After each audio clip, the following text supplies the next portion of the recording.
Clean out stress and remain calm, part 2. Now I listened to this week's Minute with Maxwell, and the legendary John Maxwell was talking about challenge. And he said this, that if you do not wake up excited, then why wake up?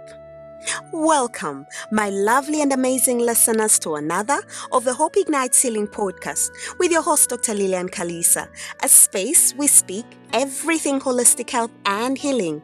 And we are in the season we've been talking clean out. We are cleaning out our minds, our bodies, and our spaces for holistic health and especially healing. And this week, we are continuing in our short series of Clean Out Stress and Remain Calm, part 2. So John Maxwell went on to confidently say that there is something beautiful about challenge that brings out the best in us.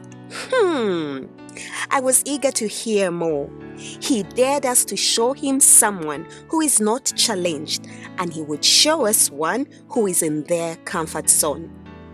And listen to this. He said that if we showed him one who is truly challenged, they have got a hill ahead of them to take. And take the hill they will. By one, he says it will be a long, hard effort to climb. And that two, when they get up to the top, the scenery is so beautiful that they are so glad they climbed. Now, when listening to John Maxwell, to this font of knowledge, my scientific mind went back to our topic, stress. The one that we are endeavoring to overcome in our lives as a cause of 90% of disease processes that we encounter. So when we overcome stress, which is a naturally occurring challenge that we cannot run from, one, it will definitely be a long road of deliberate actions to take up the hill of recovery. And two, when we get to the top in overcoming the resultant pain from this stress, and this can be physical or emotional, the one we often don't want to talk about, right? The calmness leads us into a beautiful scenery and living in holistic health and healing. So we get to my favorite part of the podcast when I talk some science. I flipped in a little one just to explain what we're talking about. Here we go. So basically, I'll tell you that our body's responses are controlled by what we call an adrenal gland. This is found at the top of our kidneys, both kidneys. I call it the heart, seated on top of the kidneys. This produces two hormones. One is the adrenaline, which is a neurotransmitter, means it carries the messages through nerves, and it's mainly for fight and flight mechanisms. And two, the cortisol hormone. This is the number one stress hormone that I talk about. So our bodies generally have two switches. We have an on switch and an off switch. I'll tell you, the on switch, we operate through voluntary action with our muscles through the fight and flight mechanisms. And that is what we call the sympathetic nervous system. And then the off switches, which are involuntary, especially through rest and digest is what we call it, serve the parasympathetic nervous system. So you're not aware that you're breathing, that your heart is beating, and that you are digesting, and so on. So unfortunately, our adrenal glands, those little heart to the kidney, only have an on switch.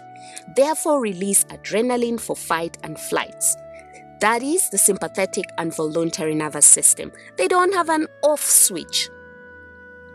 So when we are under extreme stress, your body will have high signals on the on switches in the adrenals. No wonder we act in fight and flight, which is voluntary.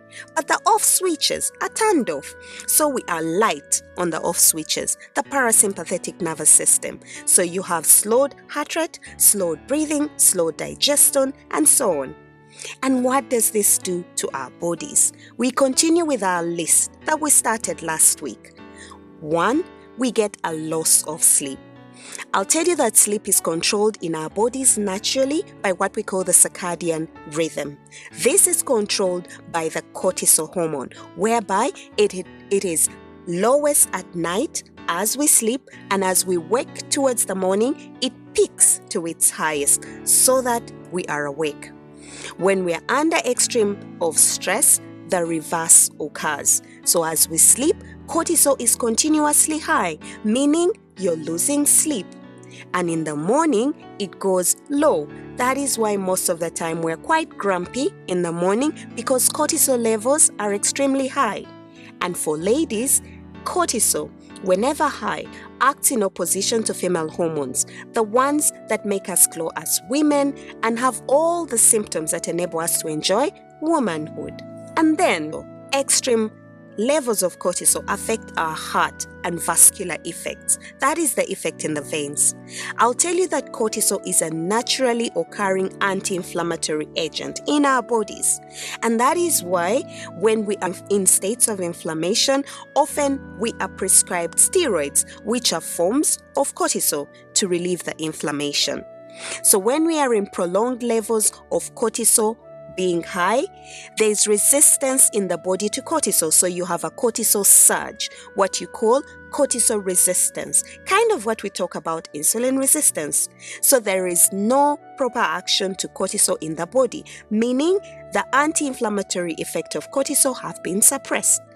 Therefore, you have excess production of hydrogen ions, and this results into the pain that I talk about because the body is under inflammation. So you have pain in the bones, pain in the head, pain in the chest, not forgetting our pain in the brain and emotions, the ones that are affected the most yet ignored. Do you remember that in the story I told last week, I felt brain fog, failing to complete my tasks, and even a headache? I will not leave us hanging. I usually will give a solution. What are those steps, given what we know, that we can use to keep calm? The ones that I applied through my scenario. This week I'll tell you I have just 2 for you, saving you the usual 3. 1, stay out. I will say this until the sun comes down. Every time I speak to you, my audience, stay out. Physical activity is your best friend. When you move your body, you create a well-desired state of stress that opposes the action of the undesired cortisol. I want you to note, however, that extreme exercise beyond your recommended limits instead will produce more cortisol. So you got to be aware of that. Do within your limits. Also, vitamin D that we get from the sun when you stay out enables us to produce feel-good hormones that will act in opposition to cortisol. Step 2, allow your body to rest and sleep with a regular pattern. This will control the cortisol levels as you sleep. To sleep better, help your body develop a consistent sleeping pattern by going to bed and getting up at the same time each night. I will tell you that scientific research has emphasized the essentials to note that sleep reduces inflammation, and therefore sleep interruption will definitely increase inflammation. I want to remind you from the last podcast again, stress is not what happens to us. It's a response to what happens, and response is something we can choose.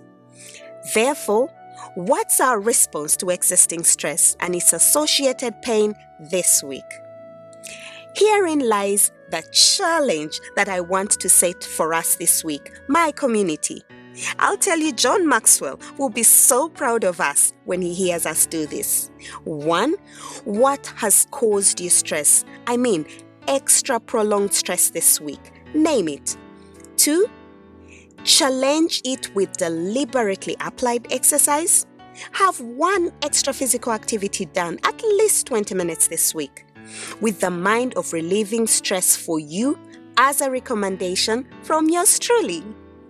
And 3, practice sleep hygiene this week.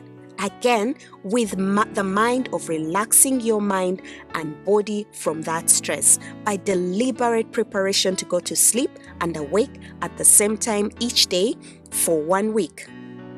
Please let me know in my DM some of the victories and experiences through this, and I will share them right here with our audience. Thank you. So in the next episode, let me share some of what are long-term effects from stress, what they steal from us. Look, we are cleaning this out like John Maxwell says. If you don't wake up excited, then why wake up? Look, I am excited about what you and I are becoming through this new lifestyle. And by the way, this is how John Maxwell ended his valuable insights. Don't shrink from the challenge. Show up and make that challenge a reality in your life. Now let's stand up to the bully in pain and show up to face harmful stress with the insight to living in holistic health and healing. Your host, Dr. 𝘸𝘦�ฑ𝘸𝘏. So proud of you on taking on this journey. You take care of yourself. I'll see you as we complete the series next week. Bye-bye.